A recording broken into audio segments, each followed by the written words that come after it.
Okay. So, ఆ టైంలో అంటే మీకు సరిగ్గా క్లారిటీ లేక స్టార్టింగ్ స్టేజ్ కాబట్టి మేబీ అలా అయ్యి ఉండొచ్చు.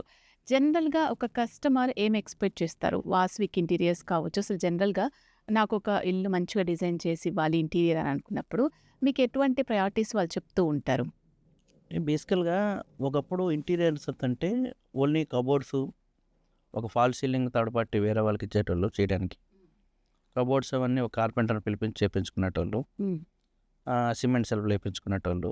ఇంటీరియర్స్ 2 బీహెచ్‌కే అనంగానే వాళ్ళు ఫిక్స్ అయిపోతారనమాట. 3,00,000లో అయిపోతుంది, 4,00,000లో అయిపోతుందని. ఓకే. అది ఒకప్పుడు స్టైలు. హ్మ్. హ్మ్. ఎందుకంటే అప్పుడు సోషల్ మీడియా లేదు. అవును. ఇన్‌స్టాగ్రామ్ ఇవన్నీ లేవు. సో, అప్పుడేంటంటే బేసికల్‌గా అంతే అయ్యేది. అప్పుడు ఆ టైంలో. 4,00,000 లోపల అయ్యేది. హ్మ్. సో, ఎందుకంటే అప్పుడు ఓన్లీ ఎవరైతే కార్పెంటర్ సజెస్ట్ చేస్తాడో హ్మ్. దాన్నే ఫాలో అయ్యేటోళ్ళు. హ్మ్. ఈరోజు ఏమైంది ప్రతీదీ మనకి తెలిసిపోతుంది. ట్రాన్స్‌పరెన్సీ ఎక్కువైపోయింది. దేనికి ఎంత అవుతుంది? ఏంటి? ఏ డిజైన్ ఎక్కడ పెట్టుకోవాలి? మీరు ఆ ఇంటికెళ్ళే ముందే కస్టమరే మీకు చెప్తాడు 100 డిజైన్‌లు. అవును.